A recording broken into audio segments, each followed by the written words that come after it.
Learning outcomes. After studying this module, you shall be able to know the effects of an expansionary monetary policy, analyze the implications of a fiscal contraction, understand how supply shocks affect output and the aggregate price level. Learn about the suitability of an accommodating policy in face of an adverse supply shock.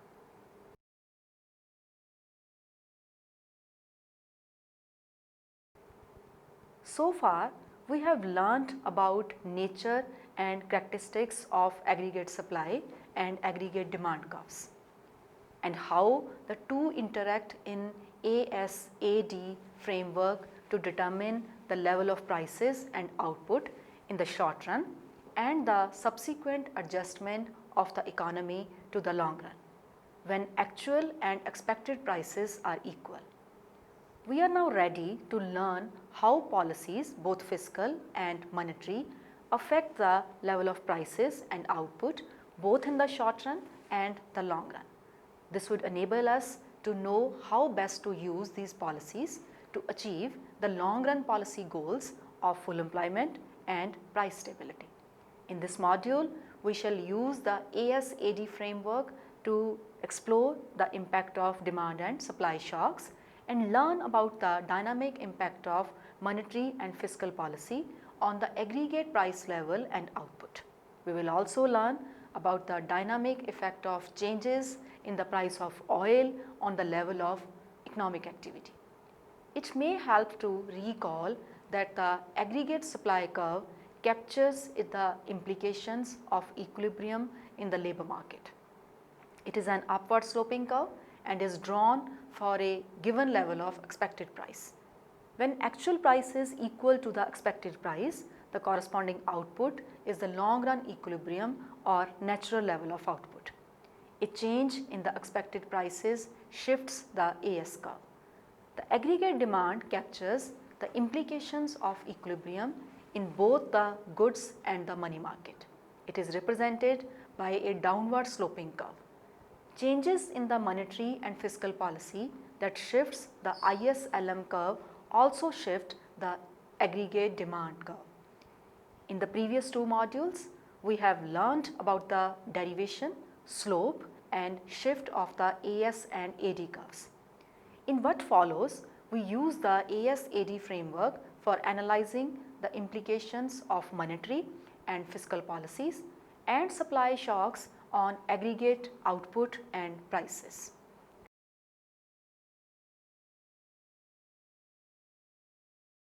Now let us discuss about the effects of monetary and fiscal policy. Under it, first we will discuss about the effects of monetary expansion in short run and the long run. So we start our analysis by analyzing the implications of a monetary expansion. Suppose money supply increases from M to M dash, where M stands for nominal money supply. The effects of a monetary expansion can be analyzed from two perspectives, as it has a different implication in the short run and the long run. Soon after the increase in nominal money supply, the economy moves to the short run equilibrium, but over time the price level adjusts and the changes in aggregate supply takes output back to the long run level. The figure 3.1 explains these effects of a monetary expansion on the price level and output both in the short run and long run. Let us assume that economy is at the long run level indicated by point E with the price level at P and output at Yn. Now suppose the central bank increases the nominal money supply from M to M dash, ceteris paribus. It increases the money supply, thereby shifting the aggregate demand curve to the right to AD dash. The new equilibrium is at E dash with the price level rising from P to P dash, and the output increases from Yn to Y dash. This depicts the short run equilibrium. However, the economy will not remain here for long. Observe that P dash is now greater than PE implying that actual price level has exceeded the expected price level. When the workers realize that their real wages are falling, as a result, they would revise their expectations of the price level and demand an upward revision of the nominal wages. This shifts the AS curve upwards. Its position is determined by the expected price level and the economy moves up along the AD dash curve and the new equilibrium is at E double dash. Notice that the AS dash passes through the vertical broken line so that P dash equals the new expected price, that is PE, at the long run level. However, at E double dash the output has fallen to Y double dash, but it is still higher than Yn and the actual price P double dash is still higher than the new expected price, that is PE, forcing the workers to revise their expectations of price level and further shift the AS curve upwards. This process will continue till AS dash shifts to AS double dash, where actual and expected price level is equal and the economy reaches the long run level at Yn, depicted by the equilibrium E triple dash. The process of adjustment from E dash to E triple dash shows the dynamic effects of a monetary expansion. It is important to note that the final impact of a monetary expansion is only on the price level with no change in output. In other words, a monetary expansion increases the output temporarily in the short run, whereas in the long run it only increases the price level. Therefore, we conclude that money is neutral in the long run. Neutrality of money implies that an increase in nominal money supply increases the price level proportionately. Recall that this is consistent with the monetarist claim that in the long run, inflation is caused by money growth.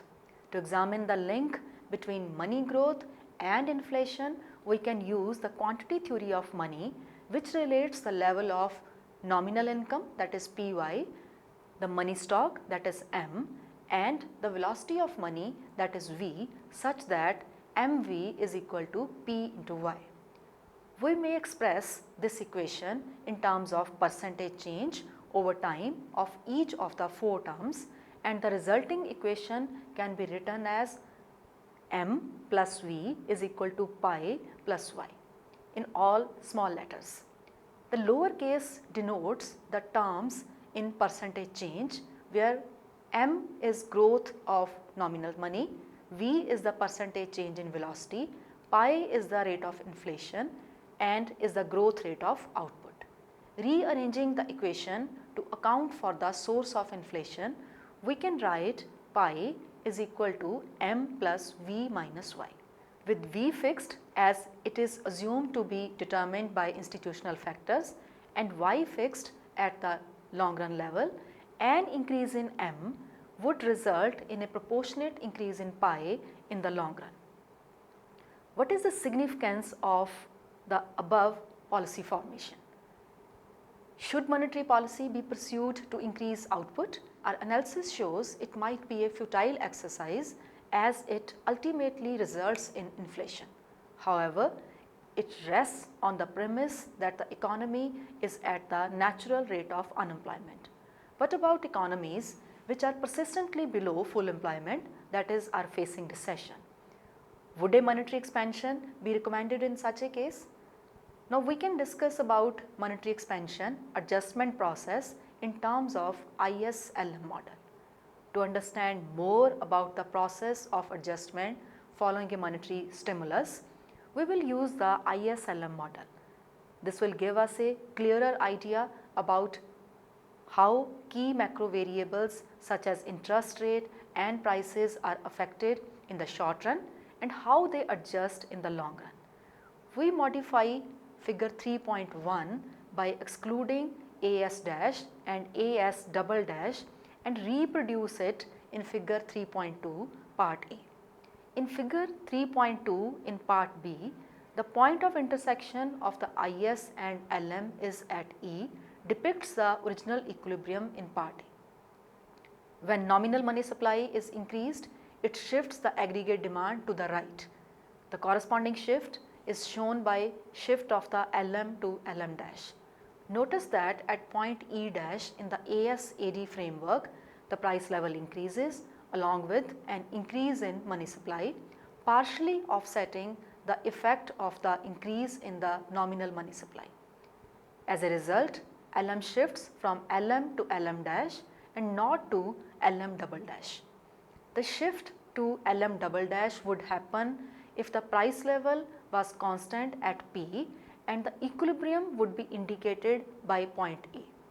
Thus, the intersection of IS and LM dash is depicted by E dash corresponding to the same point in the ASAD framework. Now, as the price level increases due to the upward shift in the AS curve, real money supply falls, thereby shifting the LM curve upwards till we reach the final equilibrium point E triple dash. Thus, the net effect shows there is no change in real money supply as the expansion in the nominal money supply is completely reversed by the increase in the price level.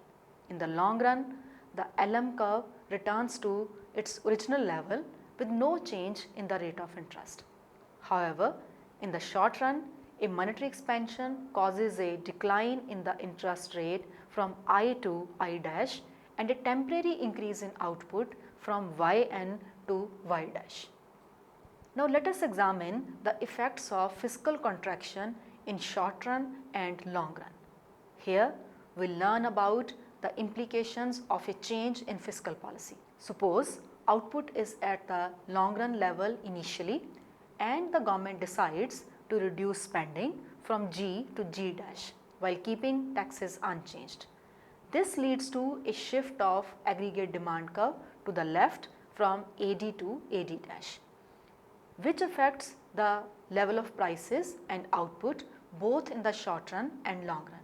In figure 3.3, the initial equilibrium is at A with Yn as the output level and P as the price level. With a reduction in government spending, the economy slides into a recession indicating by the short run equilibrium point B with a lower level of output, that is Y dash, and price level P dash respectively. As the price level is below the expected price level, that is PE, workers revise their expectation of the price level, which shifts the AS down, and this process continues till the economy reaches the long run equilibrium. In other words, the economy moves along the AD dash to reach the long run equilibrium point at C with Yn as the level of output. Thus, over time the economy moves to the long run equilibrium and overcomes the effects of the recession. Fiscal contraction, adjustment process in terms of IS-LM model. For a deeper understanding of the process of adjustment following a fiscal contraction and its impact on interest rate and output, we use the IS-LM model. Figure 3.3 is reproduced in part A of figure 3.4. In part B, the initial equilibrium A is shown by the intersection of IS and LM curves. When the government reduces fiscal deficit by cutting down government spending, the IS shifts to the left to the IS dash and the economy moves to point B with a lower output as compared to the initial level. Notice that equilibrium B lies at the intersection of IS dash and LM dash. This arises because the price level is now lower, which leads to an increase in real money supply, causing a shift of the LM curve to the right from LM to LM dash, lowering the level of interest rate and income. With a constant price level, the economy would have moved to point A dash. As the economy moves along the AD dash due to the shift in AS from B to C shown in figure part A, the real money supply increases due to a fall in price level and the LM continues to shift to the right till the long run equilibrium is reached at C which lies at the intersection of IS dash and LM double dash. The movement from B to C shows the fall in the interest rate and the resulting increase in investment spending and output. Since eventually the economy settles at the long run level, that is Yn, with a lower interest rate, we can understand the adjustment through the following equation, which depicts the long run situation, where Yn is equal to C, Yn minus T plus I, which is a function of Yn and I plus G, where Yn is the natural rate of output, C is the aggregate consumption, T is taxes, I is the level of private spending and G is the level of government spending. As output regains its natural level at Yn, consumption is the same as in the previous equilibrium situation with Y and T being the same. However, G is lower than before and we have seen that it leads to a lower rate of interest. So, it must be the case that I is higher than before to compensate for the fall in G, so as to restore equality between the two sides, that is reduction in G leads to full crowding in of private investment in the long run via lower interest rates. To avoid temporary recession caused by the fiscal contraction in the short run, an accommodating monetary policy can be used. If the central bank increases the nominal money supply, there won't be any loss of output in the short run as the LM shifts to the right to neutralize the shift of IS to the left. The economy remains at Yn in this case.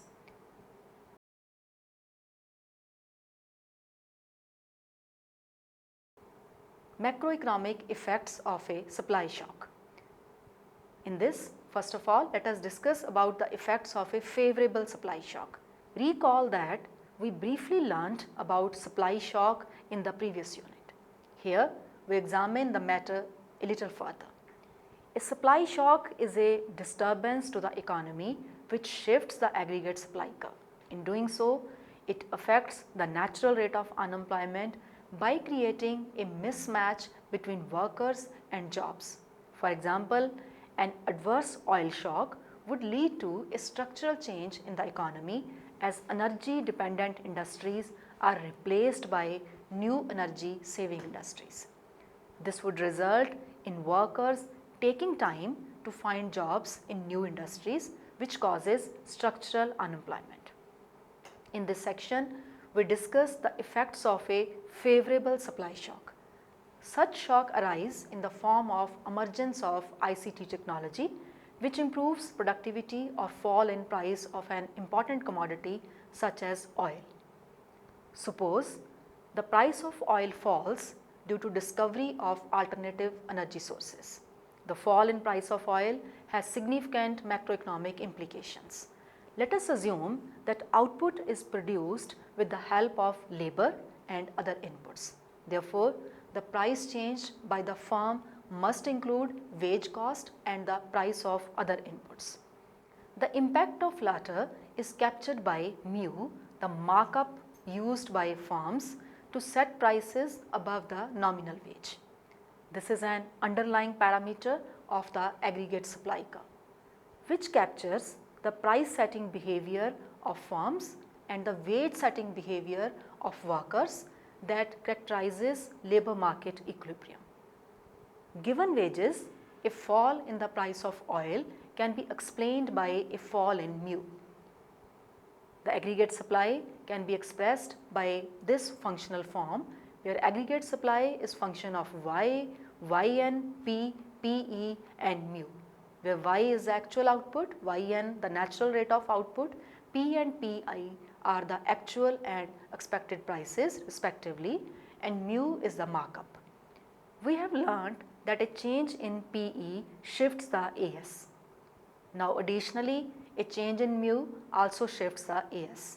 That is, in the short run, with a given Pe, an increase in the markup leads firms to increase their prices, leading to an increase in the price level at any given level of output. This results in an upward shift of the AS. In our example, a fall in the price of oil lowers mu, which causes a downward shift in the AS and lowers the natural rate of unemployment and simultaneously increases the natural rate of output. Figure 4.1 shows these shifts. The initial equilibrium is at A, where AS and AD intersect with Yn as the level of output. A fall in the markup shifts the AS to AS dash, which increases the natural rate of output to Yn dash. Since at the natural rate of output P is equal to PE, the new AS dash must pass through point B. The figure shows the dynamics of the adjustment. The economy reaches point A dash in the short run due to shift in AS to AS dash with output as Y dash and price level P dash. Observe that the output Y dash is below Yn dash and price is below the expected price level PE. This implies that workers will lower their expectations of the price level and the AS dash will shift to AS double dash. At point A double dash, the level of output increases to Yn dash and the price level falls further to P double dash. Thus, the overall impact of a fall in price of oil is an improvement in the level of long run output and a fall in aggregate price level. Now, the impact of an oil price fall on the aggregate demand curve is somewhat ambiguous, as there would be both winners, that is those who benefit from fall in oil price, for example the consumers, and the losers, those who don't, for example those linked to supply of oil in this process. Therefore, if the policy makers can ensure that the aggregate demand actually shifts to the right along with the permanent shift in the aggregate supply, the economy would move to a new equilibrium even faster. Now we can discuss about accommodating an adverse supply shock. We can understand the implications of an adverse supply shock in a similar way by shifting the AS upwards. One can easily find that an adverse supply shock such as a rise in price of oil would lower the level of output and cause an increase in the price level.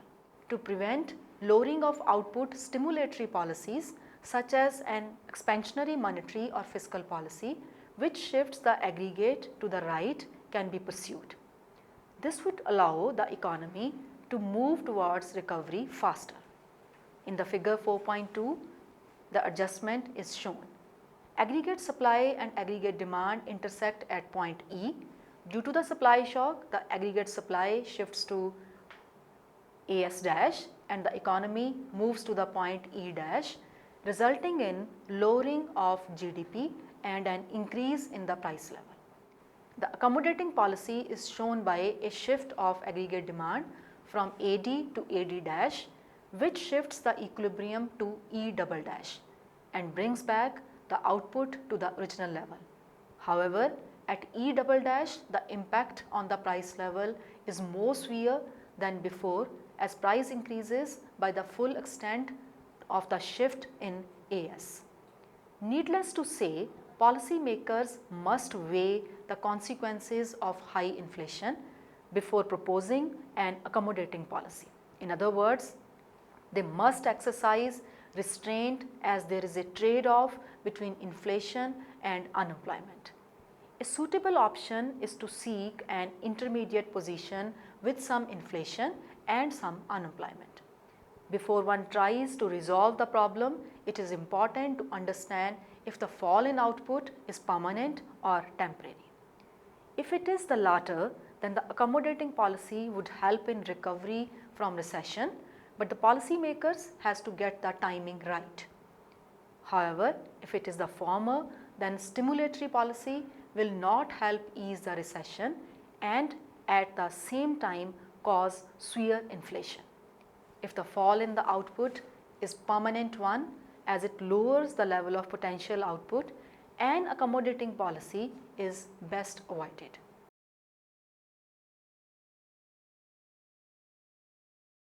Now let us summarize what we have learned from this module. In the short run, a monetary expansion temporarily lowers the interest rate and increases the level of output. In the long run, however, output returns to the natural rate with no change in interest rate. A fiscal contraction lowers output and price level in the short run, which causes a recession. Over time, a fall in the interest rate increases investment spending and output as the economy reaches the long run equilibrium. A favorable supply shock shifts the long run equilibrium output level to the right and lowers the aggregate price level. An adverse supply shock, which is temporary, can be accommodated by adopting suitable stimulatory policies. That's all with this module. Thank you.